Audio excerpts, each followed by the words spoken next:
To, assalamu alaikum warahmatullahi wabarakatuhu.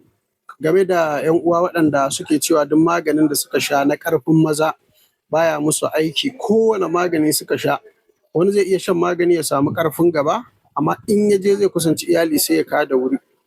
To in Allah yadda wannan haɗin in na baka shi kai amfani da shi akan wannan matsala ta daɗewa baka daɗewa, za ka yi mamaki ƙwarai da gaske. Domin in baka da ƙarfin jini wani lokacin ma in ka sha sai dai ka yi ka gaji ka haƙura, amma ba za ka kawo ba.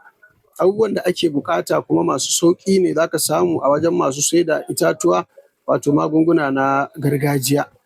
Abu na ɗaya za ka je ka ce a baka sassaƙen wata bishiya ana ce da ita ƙaƙƙara, ma'ana za a samu sassaƙen ƙaƙƙara. Sannan abu na biyu za a samo citta busasshiya.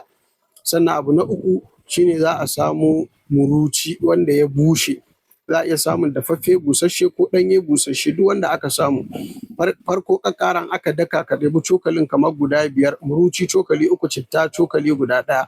Kowanne babban cokali za a haɗe su guri guda, a dake ya zama dai gari guda ɗaya. Sai ka riƙa ɗiban ƙaramin cokali ka sha da safe a ruwan shayi ba madara, ka sha da daddare.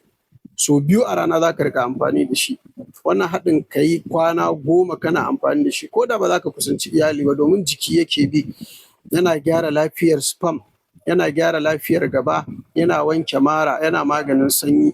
In Allah yadda in dai kai wannan haɗin kai amfani da shi, in dai daɗewa ne, to in Allah yadda ka gaji, ko in ce ka huta kenan, insha Allahu da neman magani wanda za ka yi amfani da shi. In dai ka gaji da shan magani, to kai wannan haɗin bi iznillahi ta'ala za a dace.